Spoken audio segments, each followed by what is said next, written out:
Natalie খুব ক্ষুধার্ত ছিল, তাই সে দুপুরের খাবার খেতে রেস্ট নিয়েছিল। তিনি তার মধ্যাহ্নভোজন তুলতে ফুড রেফ্রিজারে গিয়েছিলেন। তিনি যখন খাবারের রেফ্রিজারটি দেখলেন, তখন তিনি হতবাক হয়ে গেলেন। তার এক সহকর্মী তার মধ্যাহ্নভোজন চুরি করেছিলেন। কে এটি করেছে তা দেখতে সে ডেস্কে ফিরে যায়। আপনি কি তার অফিসের দিকে তাকাতে পারেন এবং অনুমান করতে পারেন যে নাটালির মধ্যাহ্নভোজন কে চুরি করেছে?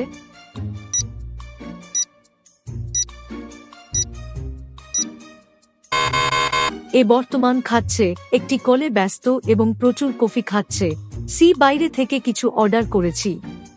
দি একমাত্র খালি এবং ইতিমধ্যে তার মধ্যাহ্নভোজন শেষ করেছে। সেই চোর। আসুন আমরা আরেকটি দাদা দেখি। লন্ডনের একটি জাদুঘরে একটি রিয়ার ডায়মন্ড জুতা প্রদর্শিত হয়েছিল। পরের দিন জুতা চুরি হয়ে গেল।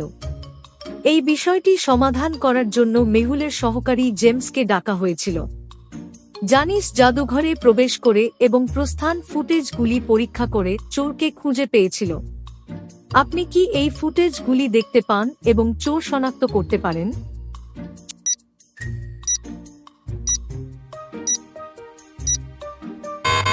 চোর মাঝখানের মেয়ে। প্রবেশ এবং প্রস্থান ফুটেজের মধ্যে তার উচ্চতা বৃদ্ধি পেয়েছে। সে হয়তো এই হীরার জুতা পরা এবং বামে থাকতে পারে। আসুন আমরা আরেকটি বাধা দেখি। ডলফিনের একটি সুন্দর মূর্তি রোমের একটি বাগানে একটি ঝর্ণার শীর্ষে রাখা হয়েছিল। অনেকেই সেই মূর্তিটি দেখতে এসেছিলেন। একদিন কেউ এটি চুরি করেছে।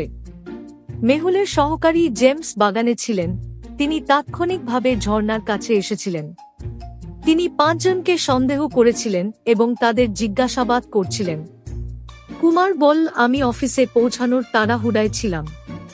আমি সাধারণত এই বাগানের রুটটি গ্রহণ করি কারণ এটি আমার অফিসে একটি স্বল্প পথ। রায়ান বলল, আমি জগিংয়ের জন্য এসেছি। আমি মূর্তিটি সম্পর্কে কিছুই জানি না। গবন বলল, আমি আমার কুকুরের সাথে বাগানে খেলছিলাম। আমি মূর্তিটি চুরি করিনি। বুড়া বলল, আমি মূর্তিটি চুরি করতে খুব বৃদ্ধ। আমি এটা করিনি। কবির বলল, আমি আমার বান্ধবীর জন্য অপেক্ষা করছি। আমি কিছুই জানি না। সন্দেহভাজন এবং তাদের বক্তব্যগুলি দেখে আপনি চোরকে শনাক্ত করতে পারেন।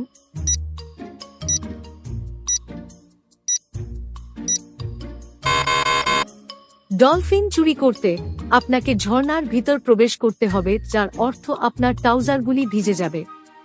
কেবল কবিরের ট্রাউজারগুলি ভিজা যায়, অর্থ তিনি ঝর্ণার অভ্যন্তরে প্রবেশ করেছিলেন। সেই চোর। আসুন আমরা আরেকটি দাদা দেখি।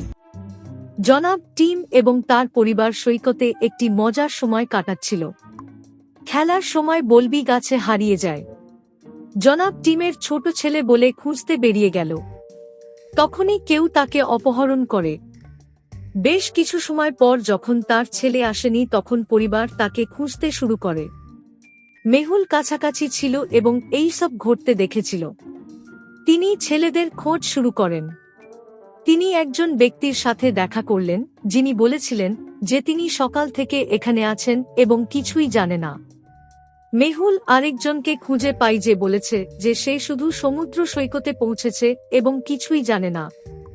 মেহুল আরও একজনকে খুঁজে পেলেন, যিনি বলেছিলেন যে তিনি শুধু সৈকতে পৌঁছেছেন এবং কিছুই জানেন না। এই 3 জনের মধ্যে একজন টিমের ছেলেকে অপহরণ করেছে।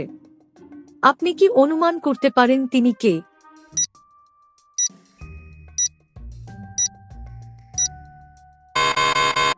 জনাব টিম এবং তার পরিবার সবাই একই টুপি পরেছিল যা টিম পরেছে। সে ছেলের কাছ থেকে ক্যাপটা নিয়ে পড়ল। তিনি অপহরণকারী।